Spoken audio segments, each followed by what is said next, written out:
Okay, next, I'd like to introduce Dr. Jeffrey Cain, who is the Chief of Family Medicine at Children's Hospital in Colorado. I've known Dr. Cain actually for a few years now, so I'm glad to have him here. He's a past president of the American Academy of Family Physicians, and that's how I first became acquainted with Jeff.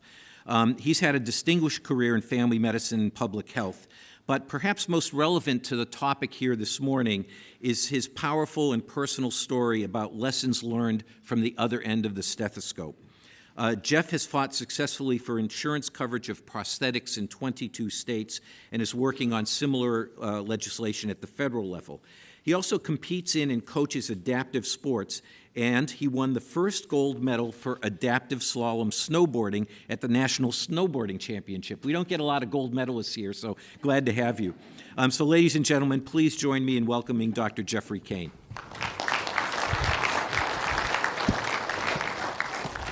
Thank you, Dennis. You know, one of the most effective things I think about Bridget's talk was her use of story. Don't you love how the story really connected us with the meaning of what she was talking about? You know, in medicine, oftentimes, the story is the medicine. What do you mean by that? I'd like to give you an example with a story of my own.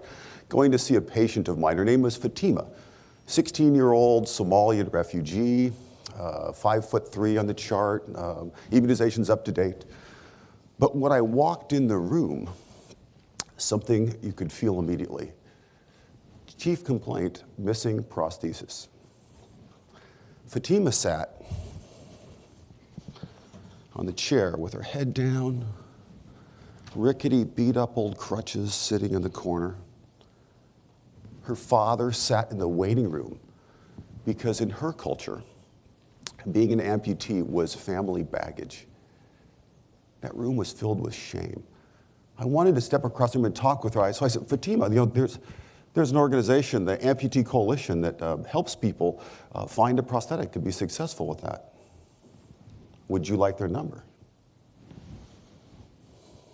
Nothing. Fatima, I have a friend that works in physical therapy, has the same kind of amputation that you do. She just got married. Would you like to meet her? Nothing.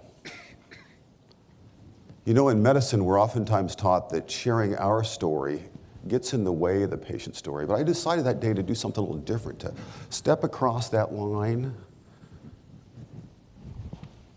And I don't know if you can see in the back of the room.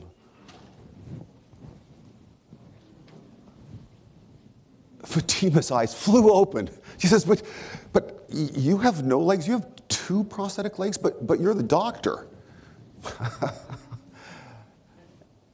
The door was open, and hope was back in that room. You know, it was just a simple gesture. But right then, there's a different kind of a connection. What happens when we take off that white coat and connects with our patients? We open the door for healing to begin. And that's really why I'm here today, to tell you 2 large stories and themes, 2 lessons. One of them is that walking the path of the patient connects us to our patients, connects us to medicine, it connects us to our own humanity. And secondly, that there are universal lessons in surviving trauma, any kind of trauma. You know, what we were talking about a little bit earlier, the patient-centered medical home, and electronic health record, that's trauma. And yet there are these universal lessons to surviving trauma, any kind of a trauma. Those 3 lessons I would like to say are, number 1, you have to survive. You have to get through that initial trauma, crisis, insult. Secondly, you have to open the door for healing to begin. And the third stage is you have to learn how to thrive. And that learning how to thrive is learning to find the blessings and the growth inside of that trauma. So what I'm hoping to do with you is to share the story of my path from physician to patient and then back. So that you'll finish this conference and you'll walk home with the lessons from my talk, from Bridget's talk, from Christine's talk. And sure, you'll go home and you'll be able to apply those lessons, to be able to find joy in practice, to work through the challenge of having that EMR or having those quality surveys that don't quite seem to make sense to you. But most importantly, that you come home with a new sense of understanding of what's possible. Who gets to decide what's possible in our worlds? We get to decide what's possible. So where to start? I'd like to start off with a little bit of my own story. I'm going to start today on my 37th birthday. It was a day that started with hope. A beautiful day. My birthday, I was going flying. I have to tell you, flying is one of my greatest loves. It always has been ever since I was a kid. Flying is a little bit like dancing, except there's 3 dimensions. It's not just physical. Flying is also metaphysical, metaphorical, because even from just 1,000 feet, when you look down, houses, buildings, trees, even problems seem a little smaller. And that day on my birthday, a friend offered me to fly his airplane. It was a little different than what I was used to. Less wing, less horsepower, but had an open cockpit. And we took off. The sun was just beginning to set, touching the horizon. And you know that term, the golden hour? The golden hour is for photography when the light is the best. It was gorgeous. But sometimes the most gorgeous times can also hide hidden danger.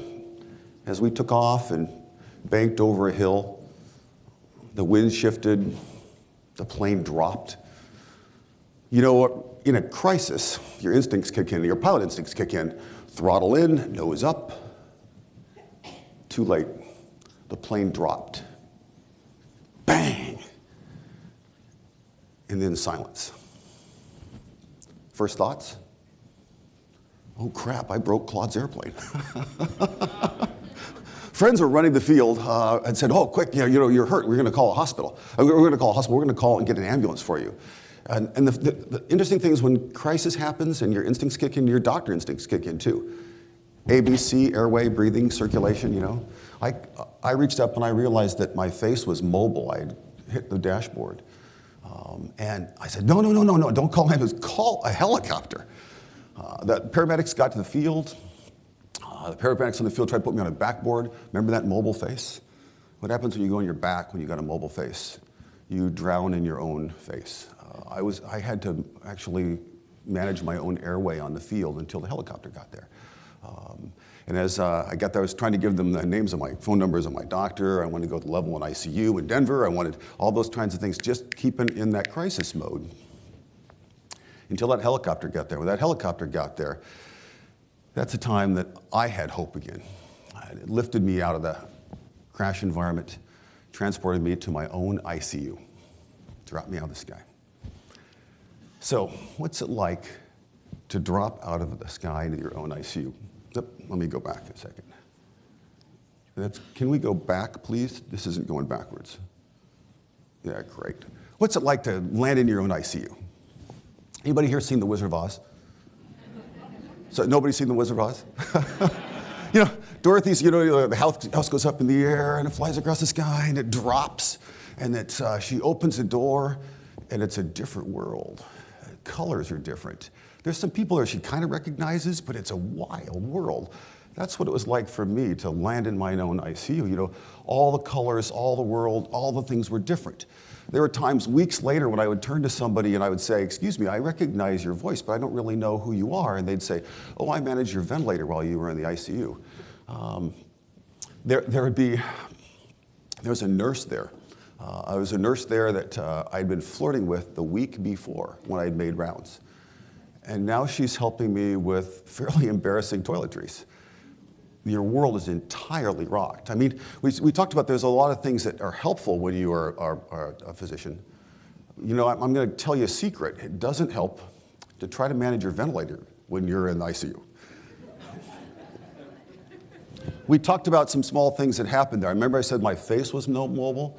Name a facial fracture. Infraorbital ridge, orbital blowout, unstable mandible, 9 pieces, TMJs repaired outside my face. There were 18 hours to put that face together, 80 screws and plates. Feet, name a foot fracture. Tib fib, crushed calcaneus, frozen midfoot, partial frozen forefoot. Oh, by the way, that's the foot we tried to save for 6 years before he took it off electively. The other one came off while I was in the ICU. Who can make a decision like taking off a foot or saving a foot? How do you do that? Who gets to do that? It turns out that we as physicians are trained to do that. And there's some traits that help us as physicians to be able to make those decisions, to get through medical school, to go in the ICU, to take care of people that have truly traumatic events. And let's talk a little bit about some of those physician traits that help us. I think the things that help me understand are stories like Bridget was talking about, and some of the cultural icons and touch points. But if we talk about who doctors are today, I don't think most people point to the image of Hippocrates.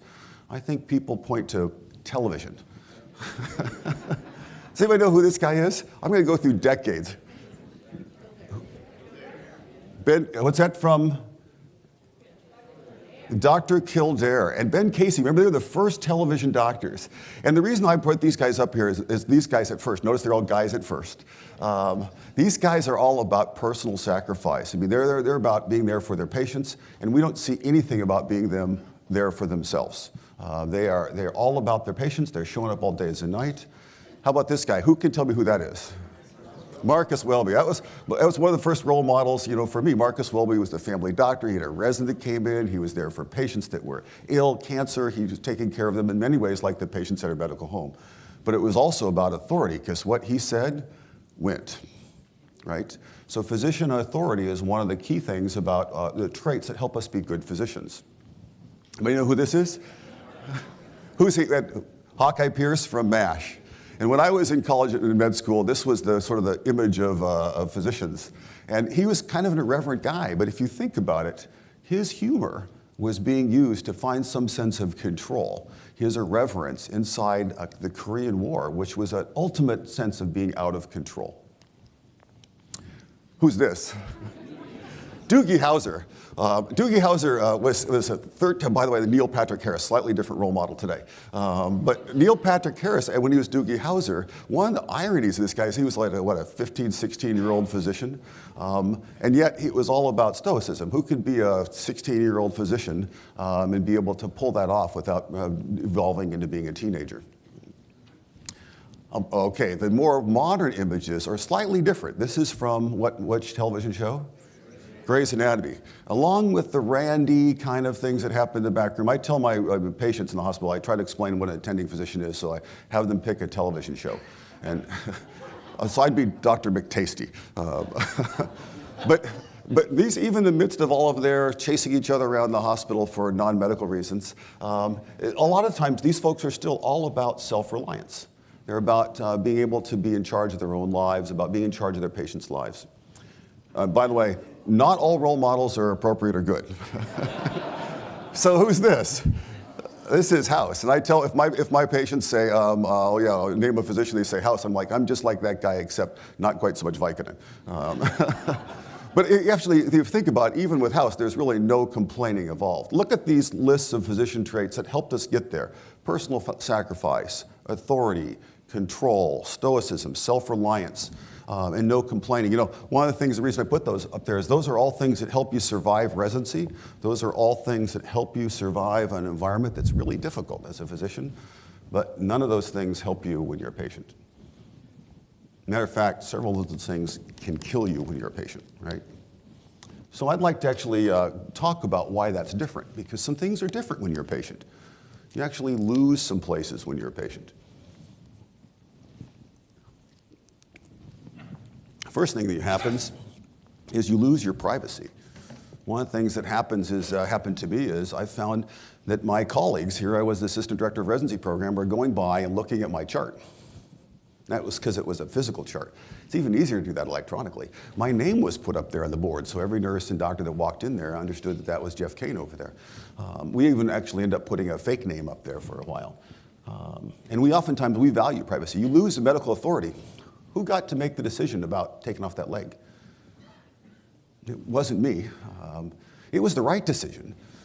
But to be out of control, we're used to being in charge. And when you lose that authority, it's oftentimes a loss of self-identity.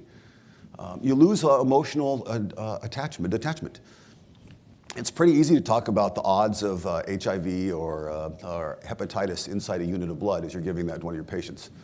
What if you're watching the 18th unit of blood drip into your own arm?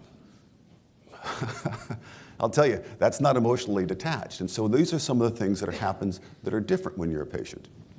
You lose objectivity a little bit. Again, we talk about what are the odds. It's different when it's something that's out here than when it's something that's inside here. Did we mention control earlier? Who gets to decide when you go to from the ICU to get your CAT scan? Who decides when you're going to see that next consultant? Who decides what's going to be done, what tests are going to be done? It's actually not you. And there's a reason that this is important to us when we're physicians and we're ill. Because one of the things that we actually think about ourselves in is when we talk about who we are, one of the first things that comes out is, hi, I'm Dr. Cain. And when you lose that role as physician, oftentimes we lose the attachment to how we define ourselves. Oftentimes we're reluctant to place our own needs above those of our patients. It's really a challenge when you're sick. So another family physician of mine, I live in Colorado, so she fell off her mountain bike, broke her wrist, and she came to a faculty meeting on Vicodin. She could barely stay awake for a faculty meeting. How is she going to do taking care of her patients? Is she going to be fully present when that happens? How do we make certain that we're taking care of ourselves so that we take care of our patients? Oftentimes, we've been trained that asking for help is a sign of weakness. How many times did you hear or see any of those characters that I showed you ask for help? I'm not certain about this. And we have a lack of experience with illness and with disability. When you look at our population in the general, about 15% of Americans have a disability. And yet, if you look at who's in college, less than 1% of people in college have a disability. And less than 1/10% of people that are living and working inside medicine, less than 1/10% in medical school have a disability. And yet we acquire injuries, heart disease at the same rate or higher rates than the rest of the population. But we don't have a role model. We haven't seen that in action. Why is that important to talk about those things? Because when we don't talk about those things, we have a higher risk of some severe consequences. Some of that has to do with why we chose to become physicians. If you step back and look at the psychology of physicians, many of us have higher fears of dependency than the general population.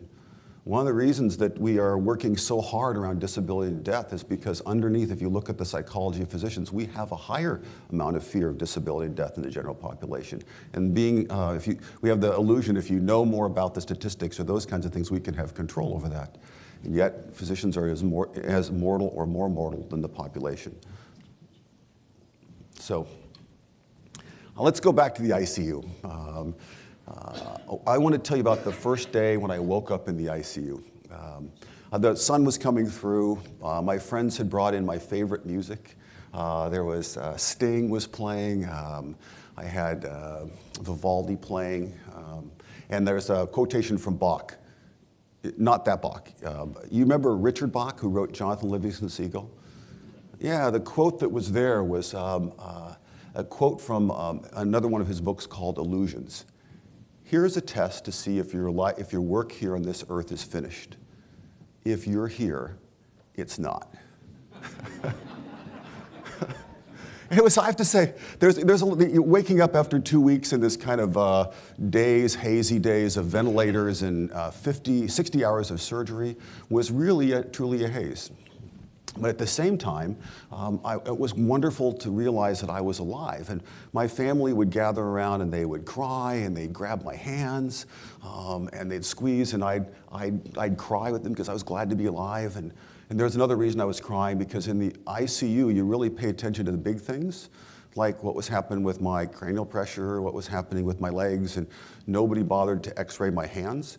So I was crying because I was glad to be alive, but I had busted both of my hands and they hurt as they were squeezing them.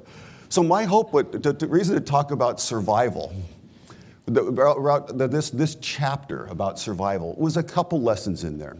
One of them is it doesn't matter whether you're a physician, doesn't matter whether you're a truck driver, when you're in that ICU, you're out of control. I was a Gomer. Remember the Gomer, get out of my ER? I pulled the lines, had to be tied down in that bed. When you're a patient and you're a physician, you're a human being just like every other patient in the ICU. And that's a reminder also, like Bridget was talking about, that when you make rounds in the ICU, that's still a person there. The way you talk to them, when they're on the ventilator, they remember those things, even if that doesn't seem like they can, and they're a Gomer. The second lesson of this first chapter has to do with being a physician. And those traits that we're so proud of that help us get through medical school and residency, that help us be pretty good docs on really crisis times, can get in our way when we're actually a patient. So it's important to remember that we're human beings on that. And lastly, that waking up, that seeing in the ICU, that we pay attention to the big things in the ICU, but there's still some small things underneath to be able to pay attention to. So that was the first chapter. How about the second chapter is about healing and the lessons it takes to be able to go through crisis and open that door for healing. Now remember what happened with Dorothy. Remember the house goes up in the air, lands on the witch, and she walks out. What's Dorothy want? She wants to go home, right? More than anything else, Dorothy wants to go home. Going home was so important. It was enabling her to confront a witch, a lion, even the almighty Oz. I have to tell you, the most important thing when I was in the hospital for 2 months was going home. And I'll tell you about the first day going home. I arrived home, and there was a steak dinner. There was baked potato, there was wine. If I was in Boston, there would have been lobster. My wife was there, her parents were there, and my son was there. It was a really great welcome home. Now let's fast forward about 12 hours. Wife goes to work, kid goes to school. Thank God in-laws went home. And I'm by myself. I'm by myself alone. And I'm in a wheelchair, one leg off, one leg in pins, one arm in pins, my face wired shut. Where's the cereal bowl? It's up there. How do you get to the cereal bowl? Things are kind of different now. All of a sudden, the ICU didn't look quite so bad because meals showed up, somebody helped you out to do those kinds of things. It's a little bit harder. I went to take my first shower by myself, right? It took about an hour and a half to take a shower. I was down 35 pounds of muscle mass. I was exhausted. I finished taking a shower and I needed another shower. And the reason I bring that up is because we oftentimes think about, in medicine, we think about surgery or about healthcare a little bit like that, almost like car mechanics. You plug something in, you plug something out, and you're healed, right? Anybody here, we're going to use the analogy, anybody here ever have an MG? You know what MG stands for? Actually, it stands for might go. Morris Garage is the correct answer, but might go. I have a friend who had one. It was a fuel pump. That thing would strand him everywhere. And so what he would actually do is he had a second fuel pump, and he'd drive his MG on his date, and then the thing would conk out on him. He'd say, "Excuse me, honey." He'd take a screwdriver out, take off the fuel pump, and put the other fuel pump back in, drive home. And we oftentimes think that's what surgery is, right? Like the heart surgery. But it's not quite like that. There's a couple different levels of healing that goes on. One level of healing is that physical part, and it's actually a systemic healing that has to take place for that physical healing.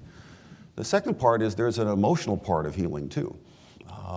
We get Gray's textbook of anatomy. When's the last time you read Gray's textbook of meaning? We're looking for why this happened to me, what happened. There's even parts in there that have to do with faith around those things. I'll tell you a story. When I was in the ICU, my aunt lives about 25 miles away in Boulder, Colorado. And she went to her church and she said, "I'd like you guys to pray for my nephew." And they said, "Well, tell us about your nephew." And he said, "Oh, he was in a plane crash north of Fort Morgan. He's in the ICU and he lost his leg." And they said, "Oh, you mean the doctor?" 25 miles away, not my church. And there are people that knew about that were already praying for me. We're so used to reaching out to be the person that cares. All of a sudden, I was crushed is the wrong term. I was honored and blessed and shocked that people around the world lives I'd touched were coming to help me. It's a different kind of a place that helped me. And that's really not about medicine, that's about faith. Faith is what really helps you take a step forward, is to be able to think about what's going for the future, some of the meaning, finding the meaning from that. Let's talk a little bit about taking that first step. Faith helps take you make that first step. I'd like to introduce you to taking a step on a prosthesis. Check it out, right? Carbon fiber socket, energy return foot. Okay, now take a step on it the first time, 175 pounds, and you just had surgery on that leg. It hurt. First step hurt. Second step hurt. Why would you take a step? If you look back over there, That wheelchair could get you almost anywhere, can't it? Almost. But why do you actually go forward? What is it that helps you move forward through that discomfort, through that pain? For me, it was things like taking care of my patients. I was involved with teaching residents. I was involved in a program that's called Tar Wars. I think you guys have done that here. Tar Wars is a program to help physicians go to kids' offices, kids' school rooms, and talk about tobacco in a way that kids could relate to. And I had started that program. We'd grown it to 30, 40 states. That was important stuff. I had to get back, because if you've got something that's more important than the discomfort of stepping out on that prosthesis, it helps you go forward. And that's one of the jobs that we have as physicians, is to be able to actually step back when our patients are challenged by, gosh, it's hard having diabetes. Oh, I can't get as far, doc. What's important in their lives? When you read On Being Mortal, wonderful book that's out there by Atul Gawande. He talks to his dad. Well, should we do surgery on my dad or not? What's important, Dad, in your life? And Atul Gawande, who helped inform the Affordable Care Act, the things that were most important to his father were, can I eat ice cream and can I watch baseball? And if he could do those things, then his life is worth living. So I think it's important that when you talk to your patients about challenge, you ask yourselves and you help ask them, what's important to you and how can doing this help you go forward to get those things? You know, I laughed earlier about the electronic health record being a challenge. I love I like trying new things. I went to our office, we started doing our electronic health record, and I said, gosh, this is gonna be important. We're gonna be able to track our residents, we're gonna be able to track our quality metrics. And the first week, I was using words in front of my office that I'm not gonna use here. I hated it. But it was really hard. But you know what? It does allow me to be able to figure out what the A1C is on the patient that didn't come in my office. And the reason that you do that is because you're finding something that's more important than that discomfort. Today we're talking about the joy in practice, but we're also talking about the importance of transforming our own practices. So when you're in the middle of transforming, it's hard to be able to understand, but if you can help people in your office understand why you're doing that, it helps pull them forward, it helps your office, it helps you pull forward. But of course, it's not just actually practicing medicine that pulls you forward. What do you really love? I have to tell you, when I grew up in Oregon, a small town, my dad was on the ski patrol for 26 years. And my dad and I would go skiing, and every year he would come out to Colorado and we would ski these mountains. And when I was in the hospital, I wanted to know, okay, am I gonna be able to fly airplanes? Am I gonna be able to go skiing? Am I gonna be able to water ski with my dad, who had a boat on the Willamette River? So I called the National Sports Center for the Disabled. Wait a minute, you hear what I just said? That was a hard phone call. The National Sports Center for the Disabled. That was me. I called them up and I said, okay guys, I just lost a leg and the other one's crushed and pins. I'm probably not gonna be able to use that very well. And they said, what do you love to do? I said, oh man, I love snowboarding and skiing and water skiing. And they said, we can help you do that, but you're never gonna stand up again doing it. That was like getting punched in the gut. That wasn't just, losing a leg, that was losing part of a life. Now those are experts, right? And actually, I respect experts. But I also understand that when we talked about what's possible, who gets to decide what's possible? Are you going to take a word of somebody on the phone? So I thought, okay, I got to try this, right? I got to try this. So I went to go ski. The first time, I figured a snowboard would probably be better because you have both of your feet are on the same plank. And if you have two artificial legs, it's a little hard to get your toes aligned. But on a snowboard, that would work, right? So I rode the chairlift up with a snowboard on my lap. Because if you put the snowboard on the prosthesis and it fell off, it might crush somebody's peanut butter and jelly sandwich. And so what happens? I got up the first run, made that first turn, and promptly fell right on my... But I got back up and tried the first turn and then a second turn, and then a third turn. And by the end of that first day, I could get down, it was hard for me to say the term, but a hard green run. The hard, easiest run in the mountain. But what happened there? You have to learn to become a beginner. I had to let go. Sure, I had been the double black diamond snowboarder and skier. But when you actually go back and revisit, you have to go back with a beginner mind. And you have to be able to think about how I'm here, what you're doing. We had to actually rethink the dynamics of the turn. And what happens when you go back with a beginner mind is you end up being able to relearn the physics. I actually probably had never understood how to water ski before because I had never had to go back and learn. I was trusting on inherent athleticism, but you had to get a coach. I would suggest to you as you're going back and trying to redo your practice in a way that's different than the way that you're used to doing it, it's going to hurt a little bit. You're probably going to fall a little bit. But you find yourself a coach and you realize that your inherent athleticism being a physician isn't enough to get you through the kinds of changes to retool. You're going to have to be able to get a coach to be able to help you think of this in ways you hadn't thought before. And when you do it, ironically, you can end up better. I'd never been on a water ski course in my life before when I had legs. But after this time, working with a coach, I never got all 6 balls, but I got 4 balls on a water ski course with no legs. So my hope is that as you think about doing that, we think about what it takes to be able to relearn something that's new. You know, one of the things that we talk a little bit about, I heard Dennis talk about, was the patient-centered medical home and the triple aim. One of the things that we know when you study Barbara Starfield's work is that if you have insurance and you have a usual source of care, you're going to have higher quality, lower cost, and you're less likely to die. Now, I think that that's great statistics. I love blue slides, but I will tell you that the person that helped me really understand that concept was Dr. Tim Dudley. Tim was my family doctor. He rounded on me every single day in the ICU. He gave me the phone number for the National Sports Center for Disabled, knew it was going to be a hard call. He tracked me about what net resources I needed when I went home. He made certain that the doctors were talking to each other. He recommended some tests that were embarrassing to be done on me at the time. Tim actually was pretty good about taking care of a doctor. So one of my hopes today is to be able to talk a little bit about what it's like to be a patient and what it's like to take care of physicians, because I think some of you here in the room are fortunate to be able to take care of patients that are doctors, and every single one of you here are going to be lucky sooner or later in your life to be a patient, or maybe the parachute won't open. But what happens, what do we say about doctors? Doctors make the... Yeah, it's not just a saying, it's actually from the Annals of Internal Medicine. It's a 22-year-old, 23-year-old quote, but still. Why do doctors make the worst patients? What does Tim learn? One of the things is because that we have a higher level of knowledge. And in some way, when you have knowledge and you have fear about what some of that means, you might actually have a harder time thinking, oh gosh. I like to say, remember the second year of medical school? How many people in this room had pheochromocytoma when they were at second year medical? Every single person in this room had pheochromocytoma in medical school, right? It's because you have enough knowledge to be able to think about this, but also enough knowledge that you can put yourself in every one of those places. Oftentimes that knowledge results in a delay in diagnosis. It's not uncommon for a woman to actually have a fungating breast cancer because she knows it's there, that's a physician. Or you know that you've been having chest pain for a while, but that must just be indigestion, right? One of my own family doctors, the president of our state chapter of the family physicians, actually had an MI because he wasn't paying attention to those kinds of symptoms. And so we may oftentimes delay the diagnosis because of those fears.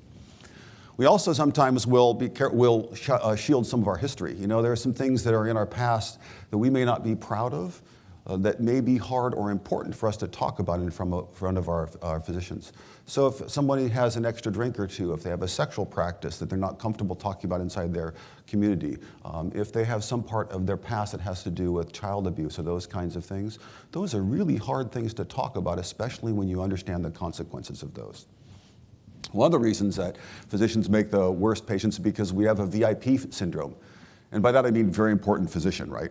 Do you think it takes 2 weeks to get my MRI? No. When you're on staff and you know who to call and do those kinds of things, you're getting, as Bridget was talking about, you get a different kind of care. That also means you're pushing the system a different kind of a way. Something that's hard to actually talk about is that when we're a patient, oftentimes there's a level of anxiety when you don't know. Remember that we have this syndrome that if we think we understand the meaning, if we think we understand the causes, if we can look it up in the textbook that we have control over it. Control is an illusion, whether that's in flying or whether that's in being a physician. And so there's a level of anxiety that we're uncomfortable sometimes talking about. So what are the lessons that Tim has, and what are the lessons I tried to take from Tim when I'm taking care of physicians? I'm fortunate I have a number of faculty members, nurses, and residents that are part of my own practice. And so when I see folks, oftentimes one of the first conversations that we have is to say that this conversation that we're having in my office in the exam room is different than the one that we have in the physician's lounge. I don't know that we still have physician lounges anymore. But it's different than when we pass each other in the hallway, and that when I ask and talk about questions here, that it's private. The things that I'm asking might be different than what we might do socially, but I'm only doing that because of your concern. And everybody that you talked about that understands that, but I think helpfully saying that out loud is helpful. It's important that you do the thorough physical and history. If there's an embarrassing exam that you need to do to every one of your patients, then you should be doing it to your physician patients too. That we balance objectivity and empathy. You know, when I turned 50, my family doctor, Tim Dudley, talked to me about getting scoped. That's not something that we talk about over dinner, but it's important that when we are taking care of our friends and our colleagues that we do that. I think it's important that you actually have a conversation around privacy and around confidentiality. That I literally say, you know, what we talk about inside our office right now isn't going to be talked about in the physician's lounge, isn't going to be talked about in the parking lot. And that helps them open up. Oftentimes, it's also important when somebody is facing something that's challenging that we talk about this being a different place than we're used to and asking about how that process is going. How's that going with your office? How's that going with your workload? How's that going in terms of understanding and being in a different place? The good news, though, is that, you know, when you're taking care of physicians, that because of the knowledge and because of the background, that doesn't take as much time, right? Now, if I see a physician's name on my office, I actually put, if it's a 20-minute visit, they get a 40-minute visit. And the reason is because I've had conversations and arguments with the guy that's the head of pathology at the University of Colorado about what his A1C should be. That takes extra time. And the reason that that's so important to do is because there are risks for us when we're ill. There are risks from us that we don't talk about very much. That when we are ill, we're more likely to be able to be hooked on drugs, on alcohol. We're more likely to be depressed. It's more likely to harm our marriages.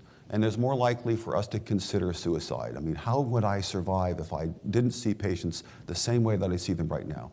That seems kind of crazy to think about, but inside our minds, what does it mean if I have to redefine how I'm a physician or my role as a physician? I was actually fairly fortunate when I came back. I had a physician I was working with that had a disability.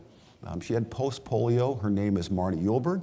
Phenomenal teacher, great family doc, but Marnie had braces on her legs, and she took me aside and said, Jeff, as you come back, it's going to be great. You're going to enjoy taking care of patients, but it's going to be different. And you have to decide what you want to do.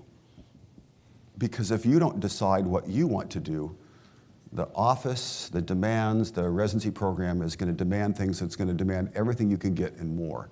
It's going to take more energy to work. It's going to hurt sometimes when you work.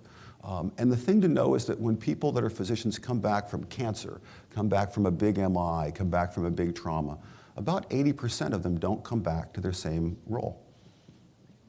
Why is that? And my answer to Marty was, that's because they're not tough enough. That's a dumb answer. It's because they come back different. Yes, there's some physical differences, but there's also some emotional differences, and there's something that I didn't even expect. Remember those fears of death and disability and those things? It's not just me that has those fears. It's also the people that I work with.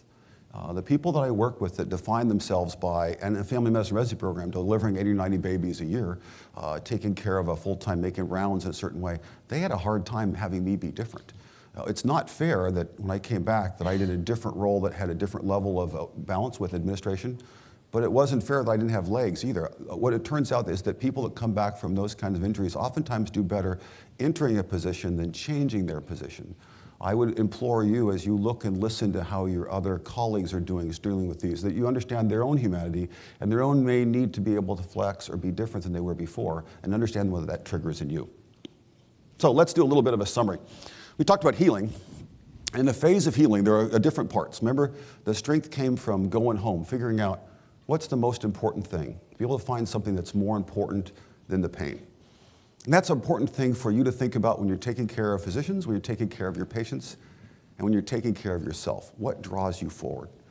The other thing we talked about is how doctors make the worst patients, and the traits that helped us as physicians to be good physicians got in our way. What lessons can we learn when we're taking care of our colleagues and we're taking care of ourselves?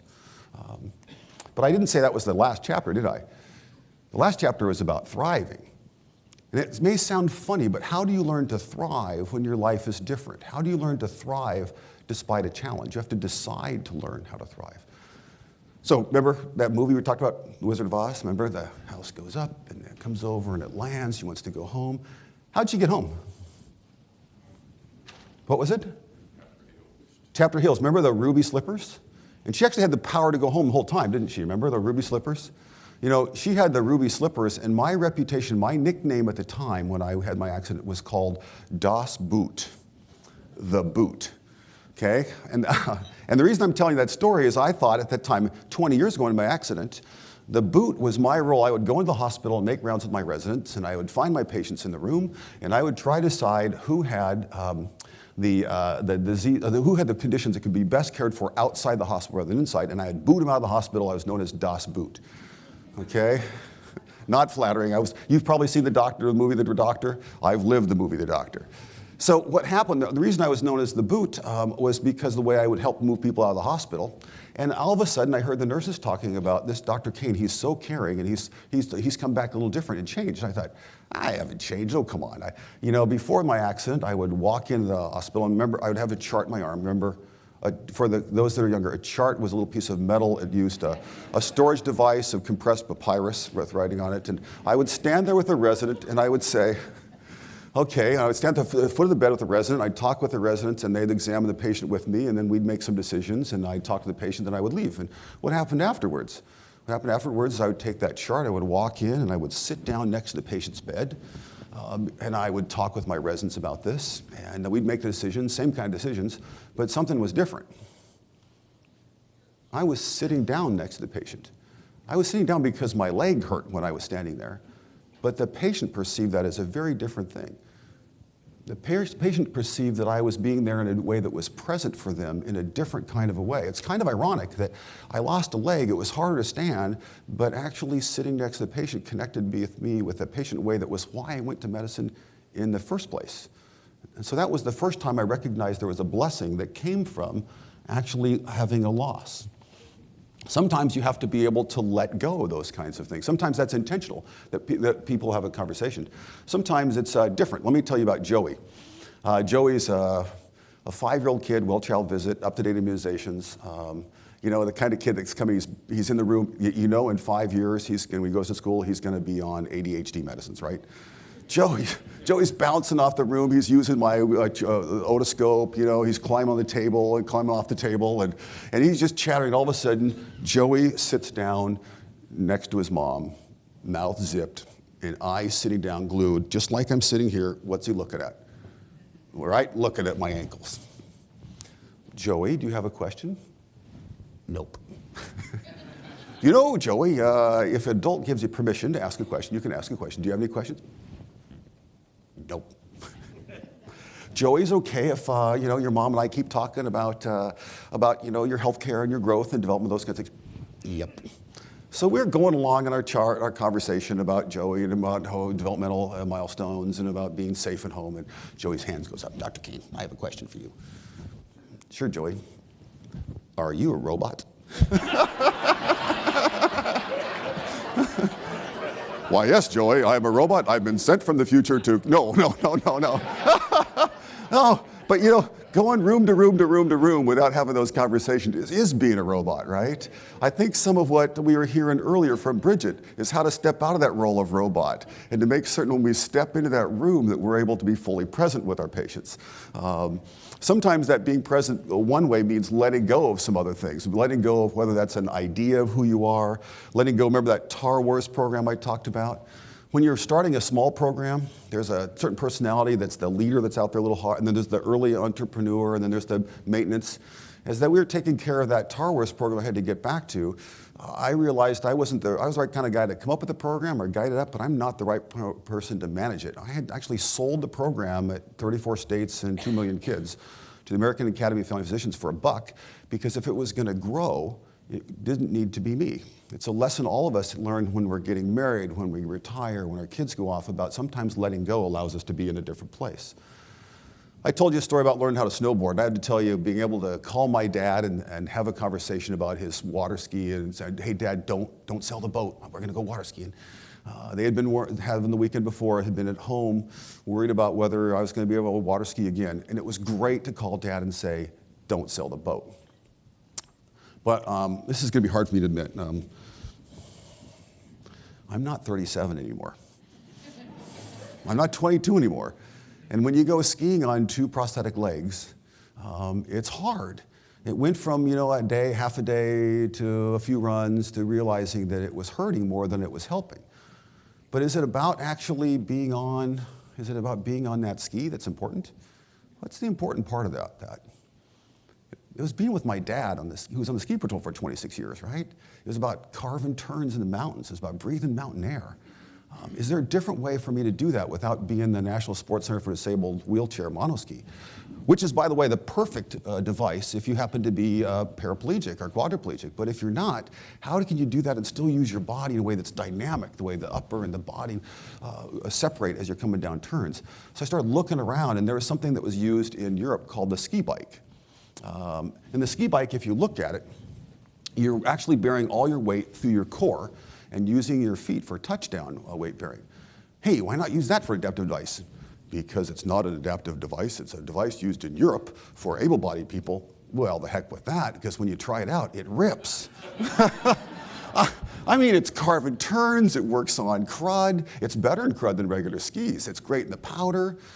So try that out. And then you call the ski area and say, hey, can I try this? And they say, well, we don't allow that as adaptive device. So you get a lesson that says, Dear Vail Ski Area, I'm asking for the reasonable accommodation of your rules. What's that sound like? A lawyer. You know what? They said, well, sure, you could come up and ski with us. And I skied with the head of their adaptive program, the head of their ski school, and the head of the adaptive program actually said, well, hang on a second. That's upper and body, that's independent mechanics, that's carving turns. We should be using that, Jeff, at our ski area. So the head of the Vail program and the National Sports Center for Disabled and I put together a program to help introduce this as an adaptive device to North America. We wrote articles for the Professional Ski Instructors of America, took some people skiing that one guy had spinal muscular atrophy. That's spotty paralysis. That means this guy, in his spinal muscular atrophy, had no quadriceps. He couldn't walk up those stairs. His 3rd day, he did 10,000 vertical feet. That's a good day. And so I got invited then to teach classes. I actually was flown to Austria to teach an international class for people that were flown in around the world to learn this. These guys are all international travelers. But what I want to point out is, when I say international travelers, this guy just got back from Afghanistan. This guy just got back from Iraq. This guy got back from Afghanistan. Every single person there is missing a part. Now, if you were a sergeant, if you're a private in the armed forces, do you think you had a dad who dropped his mic? Do you think you had a dad who spent 26 years in the ski patrol? Probably not. None of these guys had been in the mountains before. At the end of our first week, we were carving turns down Black Diamond runs. Somebody here is probably a skier. Remember when the ski instructor comes down the hill? And then other people come down the hill afterwards. These guys, I come down the hill, carve my turns, come up. These guys would come down, ripping big turns, spraying rooster tails, and then spray me. Oh, Doc. They'd say, this is the greatest day of my life. Stop for a second. This is the greatest day of my life to a kid who is a private, never been in the mountains, and doesn't have a leg. That's the greatest day in my life. You talk about blessings inside something that seemed like a limit at the time. Now it seems I get phone calls all the time that say, oh, can you help me understand something? I'd like to be able to talk about something. I got a call from another kid whose name is Colton's mom. Turns out Colton's mom called when her mother was driving a bush hog. You know what a bush hog is? A giant John Deere, okay, to take down, it's like a giant John Deere that has blades to shave down the field. And his grandmother ran over him, and he lost both of his legs, about the same place that I lost mine, you know? And his mom called because she was afraid that she had two things Colton wanted. Colton wanted to be able to drive a John Deere, and she wanted him to go to the prom, okay? Now, when I met Colton, Colton didn't know enough to be afraid, right? He was beating up his brother already. He was actually starting to work on, and he was already driving his John Deere tractor. Do you think Colton's gonna be afraid of going to the prom? No, but they can count on a good prospect. You can count on Colton. What his mom didn't count on is the need for bake sales. No, I'm serious, because it turns out that in an unregulated, for-profit insurance industry, artificial arms and legs aren't covered anymore. What they've done is they've lumped them into durable medical equipment, capped durable medical equipment at $1,000, and say, we'll give $1,000. My legs cost $8,000 to $12,000 a piece. If you're above knee amputee, it's probably $35,000 to $50,000. And that's effectively eliminating. It's a great device in terms of helping people cost effectively be back at work. It's a great device to help people recover, but you're going to go broke unless you have a bake sale. That doesn't make any sense, does it? So Colton's mom and I was fortunate as a family doctor. Yeah, I'm not rich. I have an old car, but I could afford a new leg. If you were in the 5th grade, you're not going to be able to afford a new leg. And so we put together a group of folks, and we went to our state capitol. We brought somebody from the U.S. Paralympic team. We brought Colton's mom, who chose her insurance company based on who covered legs, and then they changed insurance companies, and they didn't cover legs anymore. And so we passed the nation's first law that said, you have to cover, if your insurance company, arms and legs. We did it with a conservative House, Senate, and governor because of the language we used to help them understand that this is cost effective for folks. And then we use a different language. You can use a language on one side that talks about morals and values. You talk on the other side about cost effectiveness, and between the two of them, you get language that works in both places. And then, Dennis, you raise your hand. What happens when you raise your hand in a national organization and say, what are you guys doing about? What happens, Dennis? Yeah, you get to be president. So we actually went, we've started a national campaign, an advocacy office, and we've now passed laws in 20 states.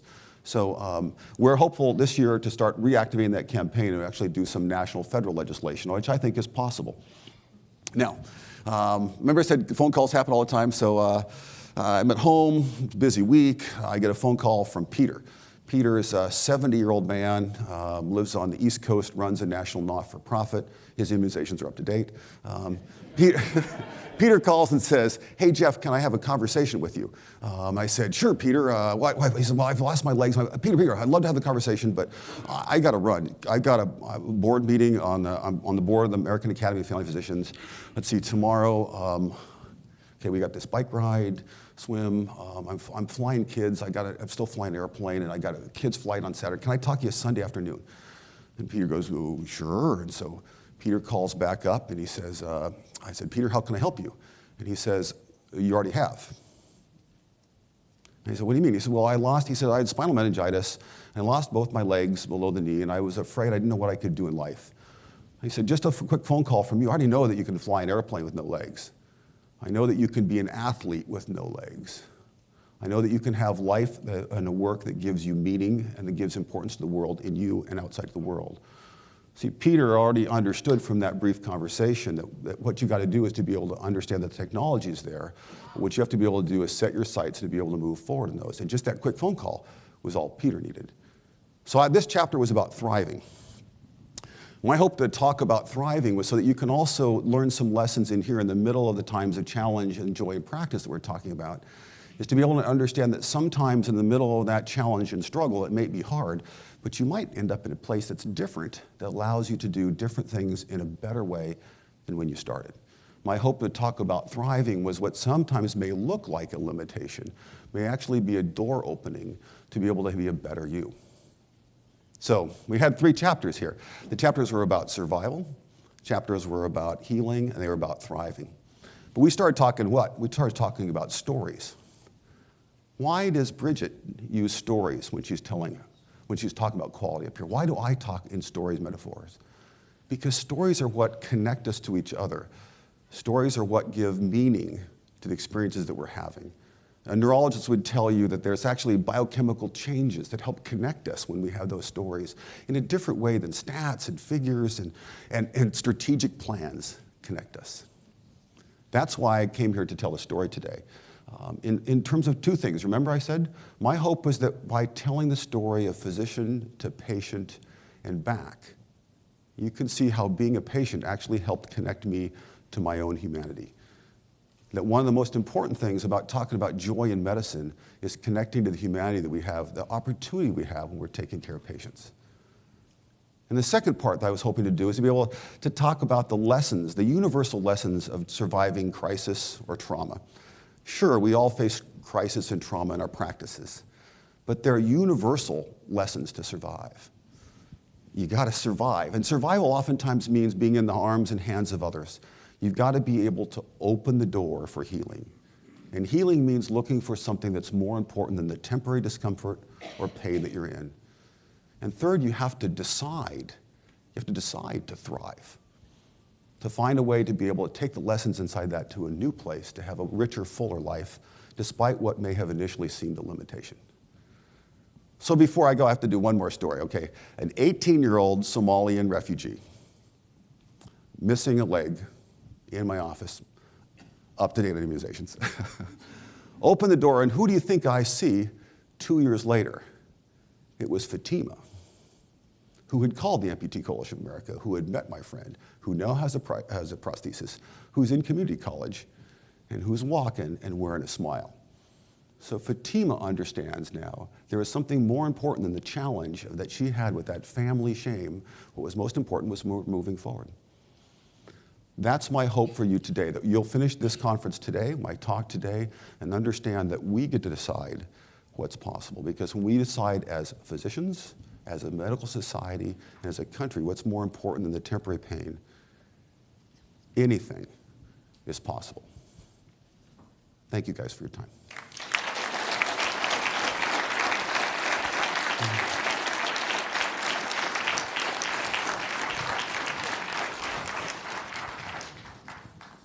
Jeff, thanks very much for that. That was great. You know, a couple things I took away from it is resiliency, a word that we hear a lot about. And, you know, we as physicians need to be sure that we can be resilient no matter what our condition may be.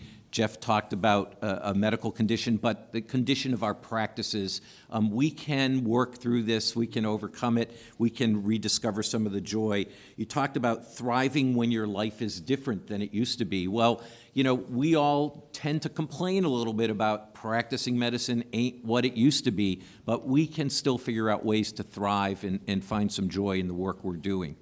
So we do have a couple of minutes for questions. I'm going to ask first if there's any questions from the streaming audience. Linda, I don't know where you are, but are there any questions out there in the chat? We don't have any yet, Dr. Dimitri, from the webinar attendees. No, there are not. Okay, so let's go to the microphones. Jeff, Michael Kaplan. We were at dinner last night, and I had no real conception of your story, and I mentioned that I had my own accident last year and was unconscious, had a severe concussion when I fell on my bike. And so my recovery from my injury, I was back to work pretty soon, but people around me were worried about me. And my medical assistant would keep asking me, come into the room, how are you doing? And if I was 5 minutes late to the office, she'd be texting me, are you okay? Now, just this week I was later than I said I would be, and she's texting me. So, are you okay? So how do you, I want to honor her, but how do I, you know, tell her that, you know, I'm okay, you don't need to be checking on me? Thanks, Michael. Thank you. Again, we had a wonderful dinner last night. We got to have a lobster roll at Legal Test Kitchen, so thank you in Boston. So part of it has to do with understand that people care about you. People do look out for you, and that's a different place for us. First off, I have to say I find it highly unusual that someone would think it's unusual that a physician is late. Just saying. When I say I'm going to be somebody, you can actually I'm there. say that back to her. You can thank. I would thank people for their concern. Sometimes I have to listen to see whether that's some places I'm hearing other places. But thanking her for her concern, helping her understand, I think that's and giving her a big hug is the best you can do. And I will also say, Michael asked last night, was this all easy? Was it all fun and games? No, there were dark times in the middle of all this. There were dark nights of the soul when I was in the hospital and it's 3 in the morning and I'm crying and somebody's holding my hand that's a nurse because I don't understand what this is going to be until it's going to be. And I will also tell you, when I sit with people that are going through changes, some of the pain I feel is because of the changes they don't understand yet. So it is a long path, it takes some time. And Michael, you also revealed that in the middle of your process that you came back maybe a little earlier than you needed to. that you wanted to, that it's important for us to come back, but also when we come back, that we find ourselves sometimes overdone.